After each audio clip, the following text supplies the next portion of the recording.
Hello everyone, welcome back to my channel NCERT Maths with Pradeep. Today we are going to start a new chapter of grade 8, that is chapter number 15, Introduction to Graphs. First of all, we might have seen these types of graphs in your daily life, like while watching cricket match or election poll result. These types of graphs are always visible on TV channels and everywhere. First of all, what is the use of these type of graphs? So graph is basically representation of our numerical data in visual form. Visual form means in any pictures form, so that is easily understood, quickly understood and clearly understood. So basically graphs are the visual representation of our data to make our understanding clear. Okay, so data can be presented in the form of tables also, like in tabular form, but still we say that when we see a picture, that data is more clear than when we focus on any table. Let's take an example. Let us suppose that you have your examinations and teacher want to find out how much marks you have obtained in your previous test and this test. So in that case, she will make a tabular table for your different subjects and the marks in the first periodic test and second periodic test.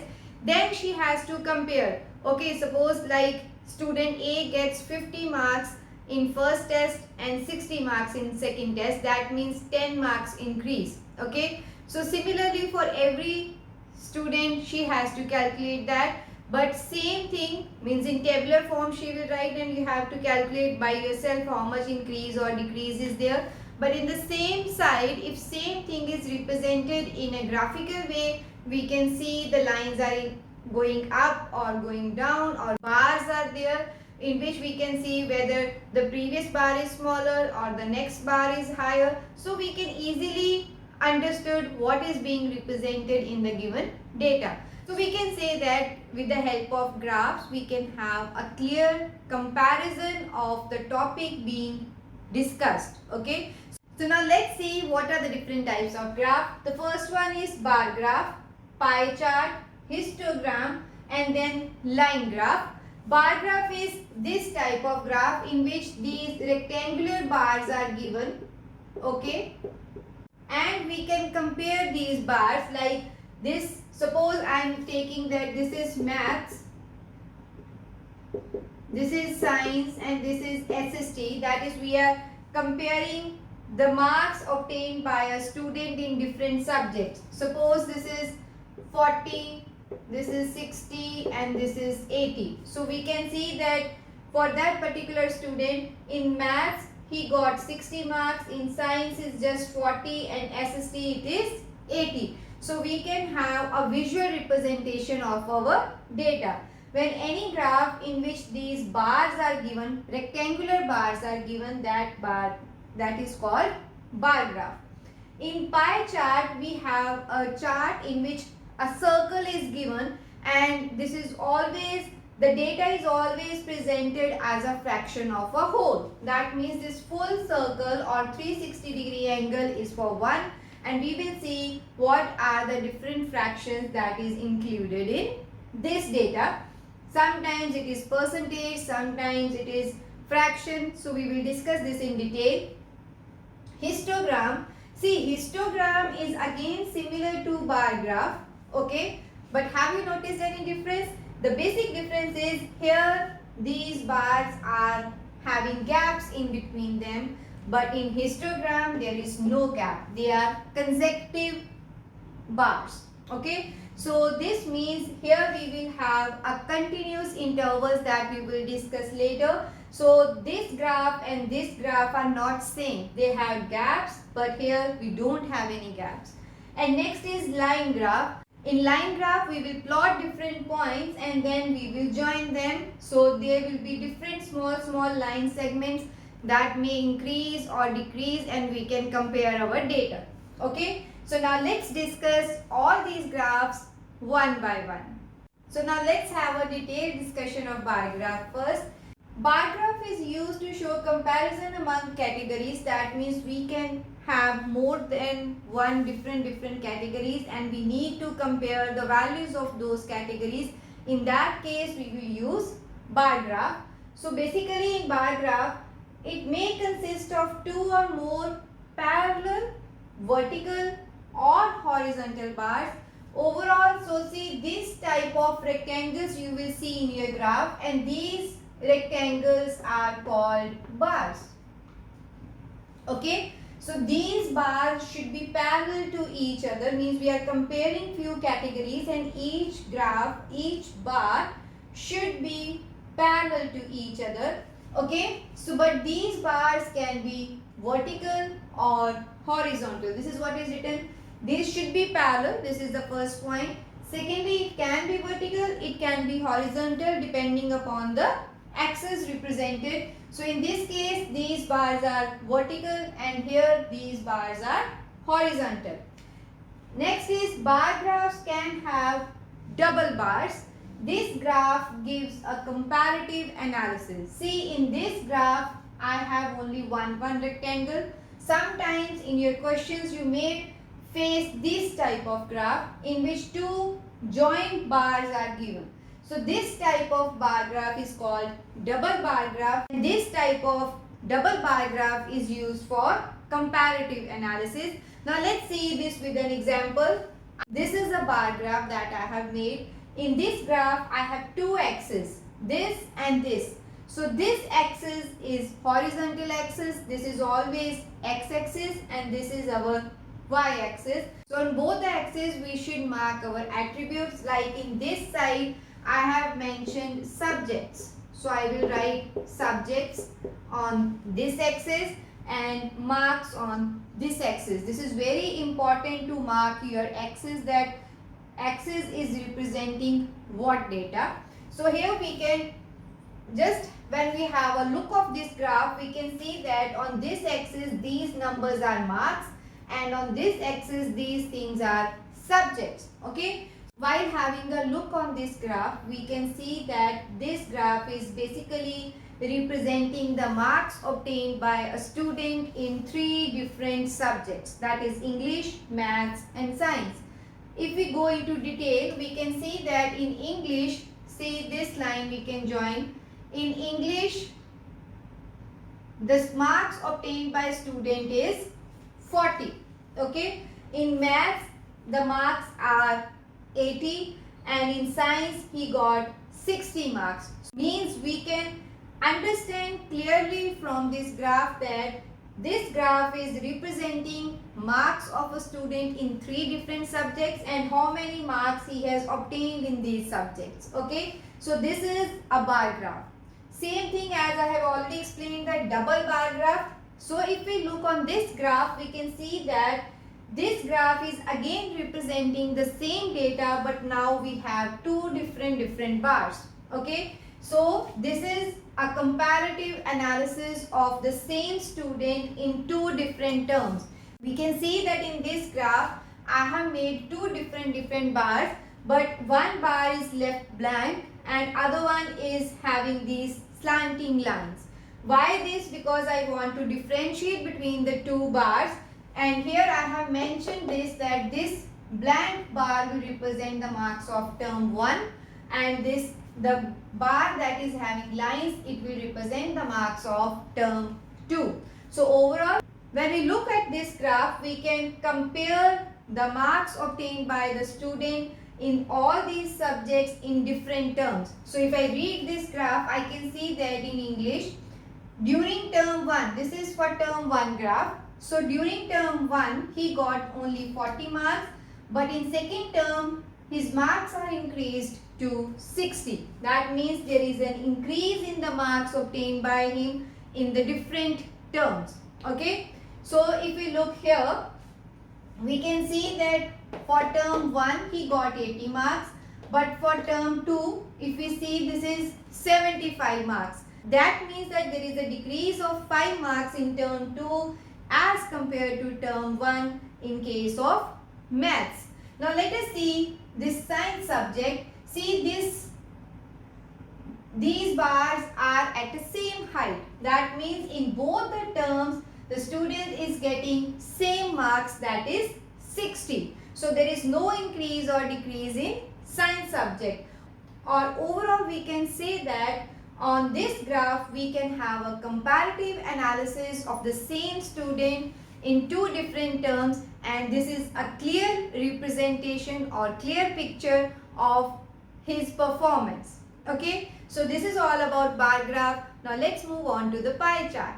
So the second type of graph is pie graph, pie chart or circle graph, because this is in the form of a circle. Okay, so this is used to compare parts of a whole. That means this circle full is taken as one whole and the various categories will be represented as a fraction of this whole. Okay, this graph shows percentage of data. That means this one whole is equivalent to 100%, and whatever categories are given, that we will see how much percentage of total 100 is given here. So now let's understand this with an example. This graph is representing a survey in which a group of 50 people has been surveyed and they have been asked about their favorite sport.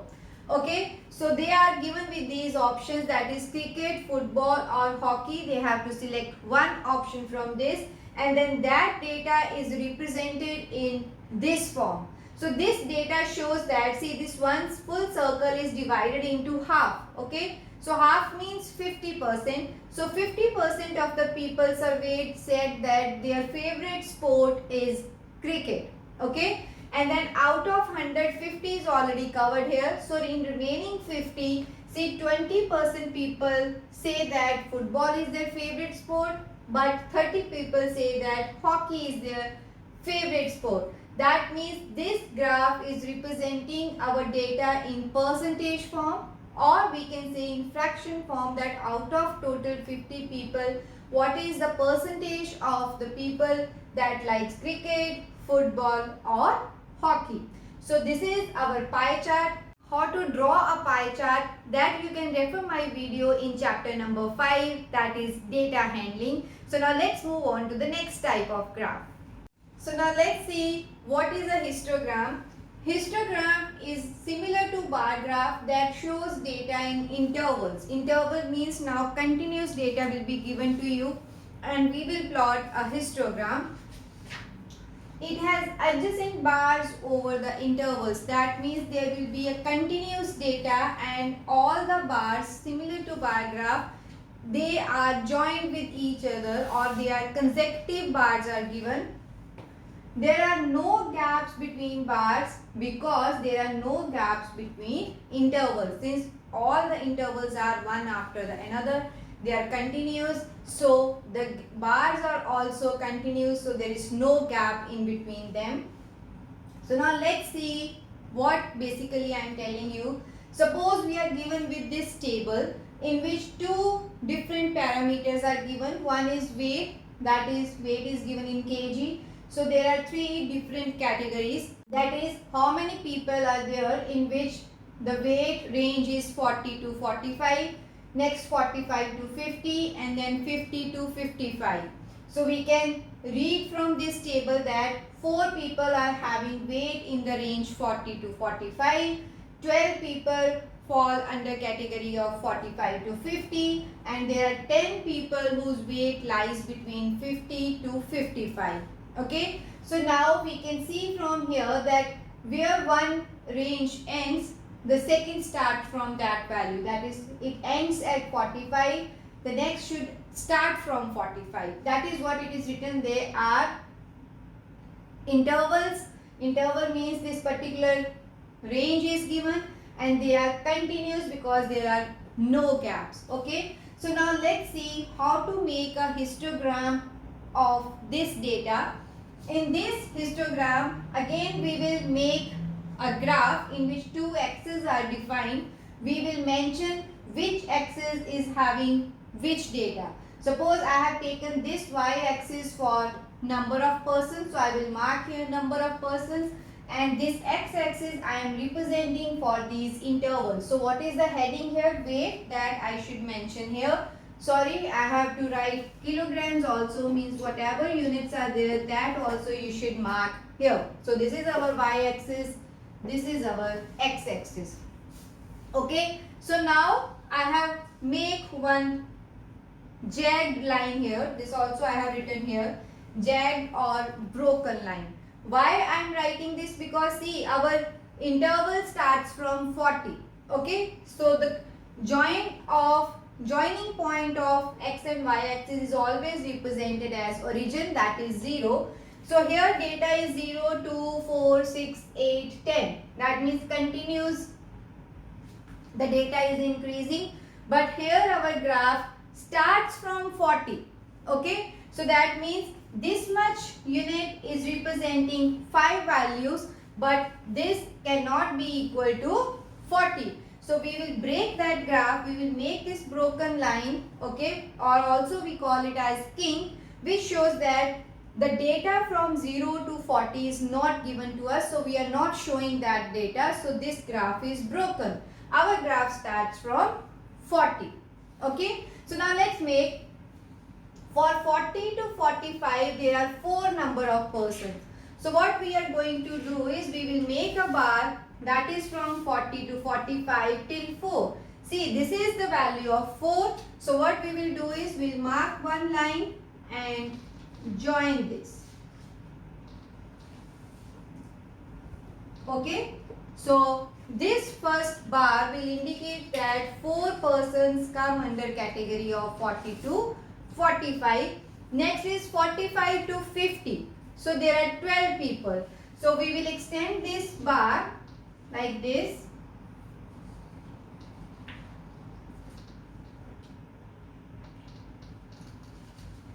Okay, so this shows that 45 to 50 there are 12 people. Next is 50 to 55 for 10 people. So see, this is 10. I'll directly mark from here and then join till this. Okay, so this is a histogram for this table, and we can see that all the bars are continuous. There is no gap in between. Okay, so this is how we will plot a histogram when table is given. So this is all about histogram. So now let's move on to the next graph. So now let's see what is a line graph.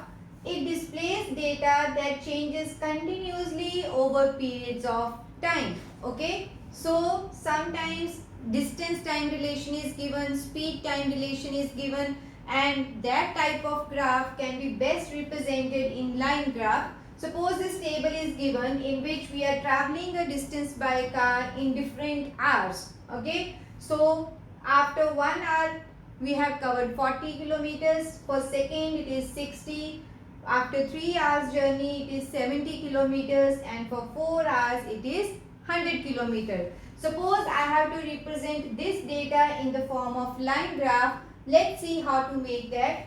So again, two axes are represented. So this y-axis is having distance in kilometer, and this x-axis is showing time in hours. So let's plot our first point, that is for 1, this is 40 kilometers. So for 1, 40 kilometer is given. So we will mark one point here.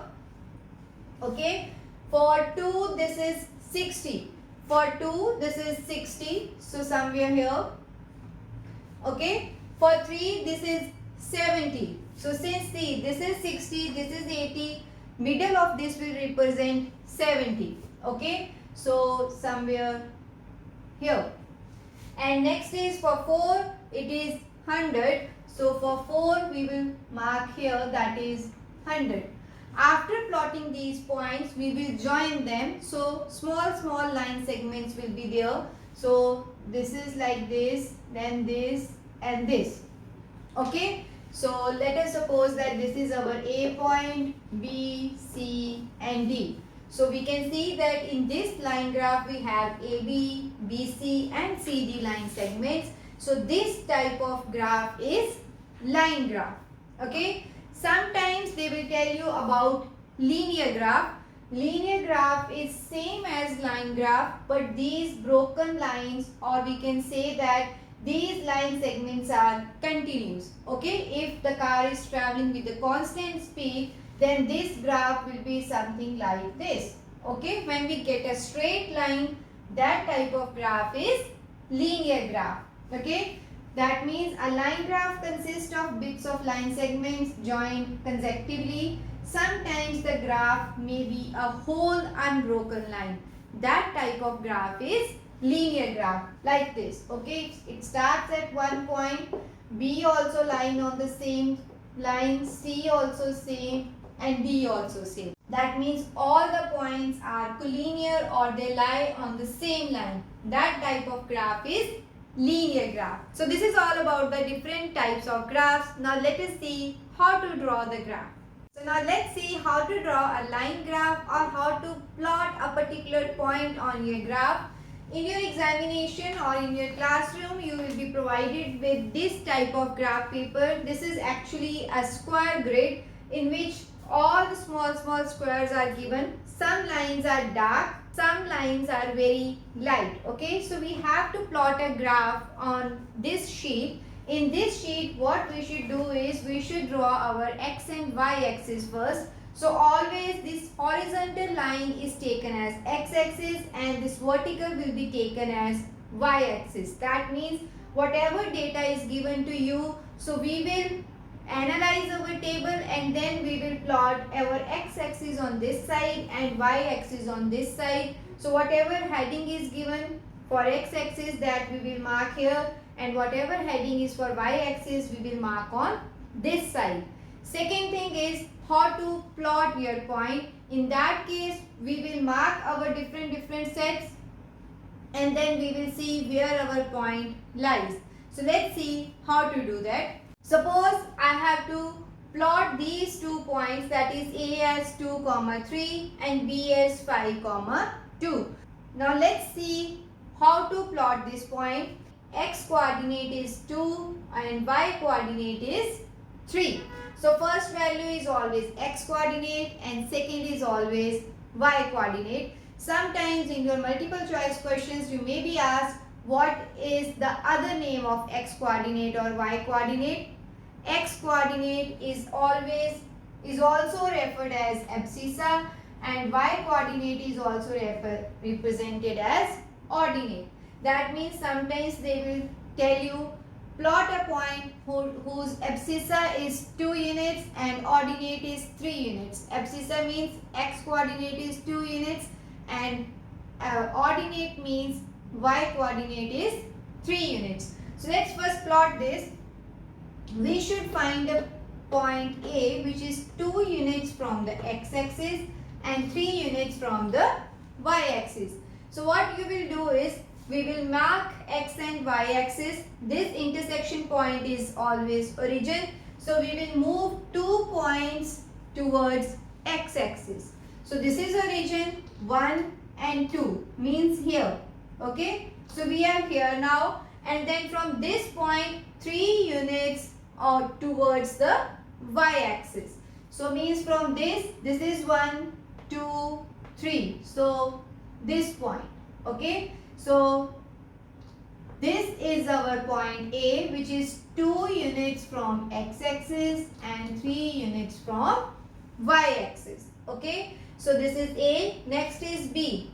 B is 5 points or 5 units from x-axis. So we will move 5 points on this side. Okay. And then 2 units from y-axis. Means from this we will go 2 steps up. So this is our point B, that is 5, 2.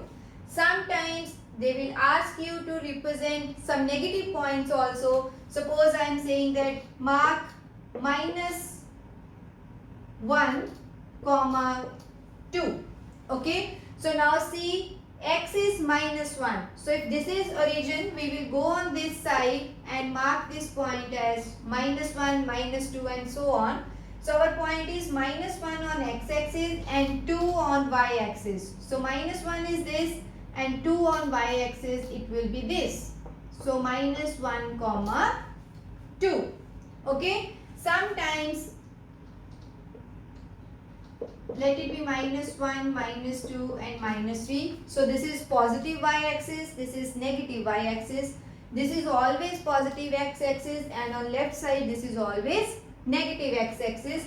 Let's see that plot minus, okay, I'll say 3 comma minus 2. Okay, so this means 3 units on positive x-axis, so we will move 3 steps on this side, and minus 2 means negative side of y-axis. So 3 here, and then this is minus 2, so intersection of this point will be this, that is 3 comma minus 2. So this is how we will plot our different points on your graph paper, and then whatever is asked, whether it is to be joined or something, that you will do according to your question. So now let's move on to the last topic, that is applications of graphs. So now let's see what is applications of graph. The relation between dependent and independent variable is shown through graph. So whenever we are making a graph, the two given quantities we are given with, we will analyze which is independent variable and which is dependent variable. Independent means which does not depend on any other variable. So that quantity which is independent, that will be taken on x-axis, and the dependent value, that is the other quantity which depends on your independent variable, that will be taken as y-axis. So independent variable is always on x-axis and dependent variable is always on y-axis, and then we will find the relation between them, plot the points and join them. Okay, so let's take an example. Suppose cost of 1 pen is given as 10 rupees. If I purchase 5 pens, that means I have to pay 5 into 10, 50 rupees. If I buy 10 pens, then 10 into 10 is 100 rupees. So here we can analyze that cost of 1 pen is 10 rupees. So the number of pen does not depend upon the cost, but the cost to be paid is dependent on the number of pens. If I buy more pens, more amount I have to pay. That means more the number of pens I will buy, more amount I have to pay. So that is, amount is dependent on number of pens. Number of pens is not dependent on anything. So number of pens will be taken as independent variable and amount to be paid is taken as dependent variable. As I have explained, then number of pens I will mark on x-axis and amount to be paid I will mark on y-axis. Okay, so suppose 1, 2, 3, 4 like this. Here I take 10, 20, 30. So I will plot like this. Okay, so this is a relation between the number of pens and the amount to be paid. This type of relation is represented using graph. Let's take one more example. Suppose we have to calculate the simple interest on the amount deposited in our bank.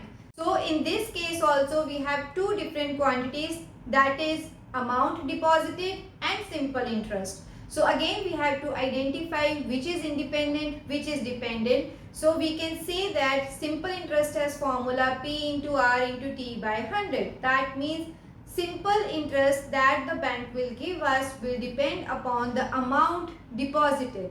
So means simple interest is dependent on the amount deposited, but amount is independent. So again in this case amount or the principal value is taken on x-axis and the interest that the bank will give us will be taken on y-axis. So this is how we will plot a graph on the basis of different conditions. So with this topic, all the topics related to introduction to graphs are over. I hope you are clear with every topic of this chapter. See you in my next video with the exercise of these topics. Thank you.